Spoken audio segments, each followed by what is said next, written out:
The Gita, second, delivered in San Francisco on May 28, 1900. The Gita requires a little preliminary introduction. The scene is laid on the battlefield of Kurukshetra. There were two branches of the same race fighting for the empire of India about 5,000 years ago. The Pandavas had the right, but the Kauravas had the might. The Pandavas were five brothers, and they were living in a forest. Krishna was the friend of the Pandavas. The Kauravas would not grant them as much land as would cover the point of a needle. The opening scene is the battlefield, and both sides see their relatives and friends. One brother on one side and another on the other side, a grandfather on one side, grandson on the other side. When Arjuna sees his own friends and relatives on the other side and knows that he may have to kill them, his heart gives way and he says that he will not fight. Thus begins the Gita.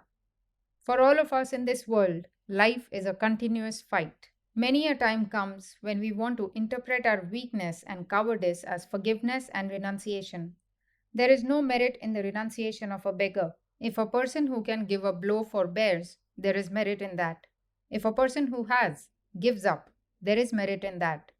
We know how often in our lives, through laziness and cowardice, we give up the battle and try to hypnotize our minds into the belief that we are brave.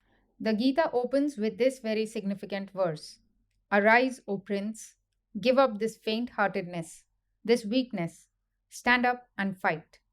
Then Arjuna, trying to argue the matter with Krishna, brings higher moral ideas, how non resistance is better than resistance, and so on.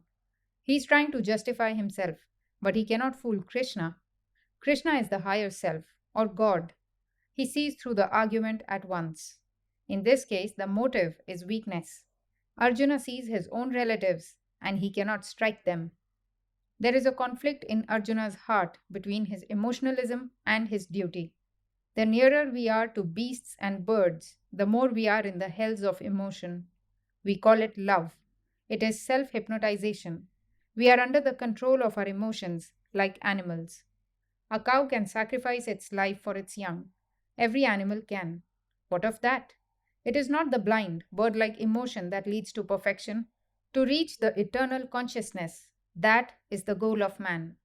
Their emotion has no place, nor sentimentalism, nor anything that belongs to the senses, only the light of pure reason. Their man stands as spirit. Now, Arjuna is under the control of this emotionalism. He is not what he should be, a great, self controlled, enlightened sage working through the eternal light of reason. He has become like an animal, like a baby, just letting his heart carry away his brain, making a fool of himself and trying to cover his weakness with the flowery names of love and so on. Krishna sees through that. Arjuna talks like a man of little learning and brings out many reasons, but at the same time he talks the language of a fool. The sage is not sorry for those that are living nor for those that die. Krishna says, You cannot die, nor can I. There was never a time when we did not exist. There will never be a time when we shall not exist. As in this life, a man begins with childhood and passes through youth and old age, so at death, he merely passes into another kind of body. Why should a wise man be sorry? And where is the beginning of this emotionalism that has got hold of you? It is in the senses. It is the touch of the senses that brings all this quality of existence: heat and cold, pleasure and pain. They come and go. Man is miserable this moment, happy the next. As such, he cannot experience the nature of the soul. Existence can never be non existence, neither can non existence ever become existence. Know, therefore, that that which pervades all this universe is without beginning or end. It is unchangeable. There is nothing in the universe that can change the changeless. Though this body has its beginning and end, the dweller in the body is infinite and without end. Know this, stand up and fight. Not one step back, that is the idea. Fight it out, whatever comes. Let the stars move from the sphere. Let the whole world stand against us. Death means only a change of garment. What of it? Thus, fight. You gain nothing by becoming cowards. Taking a step backward, you do not avoid any misfortune. You have cried to all the gods in the world. Has misery ceased? The masses in India cry to 60 million gods and still die like dogs. Where are these gods? The gods come to help you when you have succeeded. So, what is the use? Die game. This bending the knee to superstitions, this selling yourself to your own mind does not befit you, my soul. You are infinite, deathless, birthless. Because you are infinite spirit, it does not befit you to be a slave. Arise, awake, stand up and fight. Die if you must. There is none to help you. You are all the world. Who can help you? Beings are unknown to our human senses before birth and after death. It is only in the interim that they are manifest. What is there to grieve about? Some look at it, the self, with wonder. Some talk of it as wonderful. Others hear of it as wonderful. Others, hearing of it, do not understand. But if you say that killing all these people is sinful, then consider this from the standpoint of your own caste duty, making pleasure and misery the same, making success and defeat the same. Do thou stand up and fight. This is the beginning of another peculiar doctrine of the Gita, the doctrine of non attachment. That is to say, we have to bear the result of our own actions because we attach ourselves to them. Only what is done as duty for duty's sake can scatter the bondage of karma. There is no danger that you can overdo it. If you do even a little of it, this yoga will save you from the terrible round of birth and death. No, Arjuna, the mind that succeeds is the mind that is concentrated. The minds that are taken up with 2000 subjects have their energies dispersed. Some can talk flowery language and think there is nothing beyond the Vedas. They want to go to heaven. They want good things through the power of the Vedas, and so they make sacrifices. Such will never attain any success in spiritual life unless they give up all these materialistic ideas. That is another great lesson. Spirituality can never be attained unless all material ideas are given up. What is in the senses? The senses are all delusion. People wish to retain them in heaven even after they are dead. A pair of eyes, a nose. Some imagine they will have more organs than they have now. They want to see God sitting on a throne through all eternity, the material body of God. Such men's desires are for the body, for food and drink and enjoyment. It is the materialistic life prolonged. Man cannot think of anything beyond this life. This life is all for the body.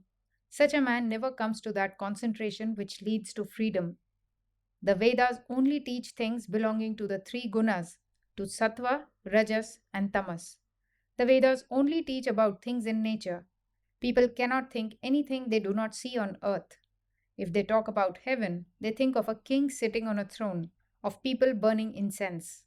It is all nature, nothing beyond nature. The Vedas therefore teach nothing but nature. Go beyond nature, beyond the dualities of existence, beyond your own consciousness, caring for nothing, neither for good nor for evil. We have identified ourselves with our bodies. We are only body, or rather, possessed of a body. If I am pinched, I cry. All this is nonsense, since I am the soul. All this chain of misery, imagination, animals, gods, and demons, everything, the whole world, all this comes from the identification of ourselves with the body. I am spirit.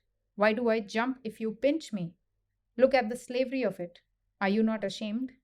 We are religious. We are philosophers. We are sages. Lord bless us. What are we? Living hells. That is what we are. Lunatics. That is what we are. We cannot give up the idea of body. We are earthbound. Our ideas are burial grounds. When we leave the body, we are bound by thousands of elements to those ideas. Who can work without any attachment? That is the real question. Such a man is the same whether his work succeeds or fails. His heart does not give one false beat even if his whole life work is burnt to ashes in a moment. This is the sage who always works for work's sake without caring for the results. Thus he goes beyond the pain of birth and death. Thus he becomes free. Then he sees that this attachment is all delusion. The self can never be attached. Then he goes beyond all the scriptures and philosophies.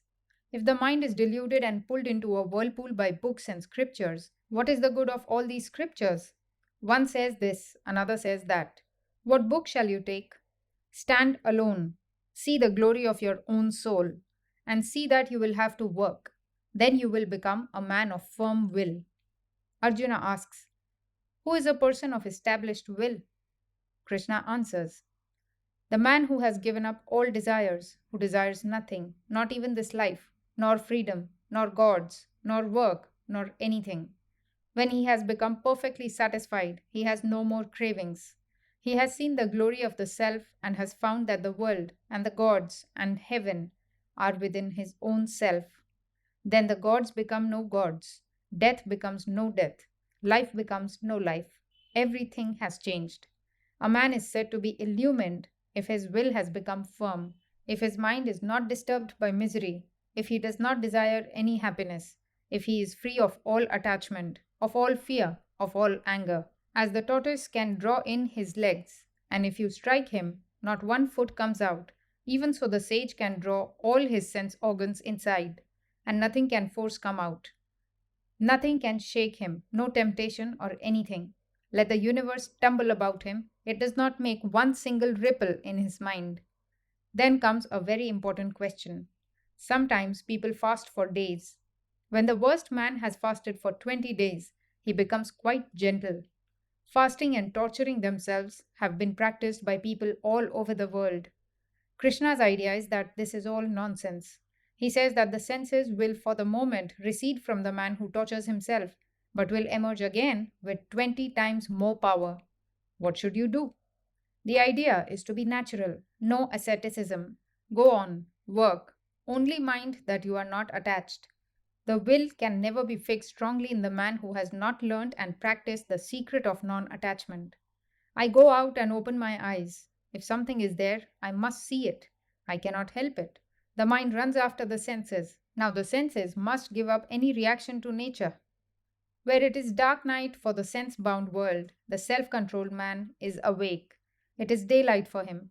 And where the world is awake, the sage sleeps. Where is the world awake? In the senses. People want to eat and drink and have children, and then they die a dog's death. They are always awake for the senses. Even their religion is just for that. They invent a god to help them, to give them more women, more money, more children. Never a god to help them become more godlike. Where the whole world is awake, the sage sleeps. But where the ignorant are asleep, there the sage keeps awake.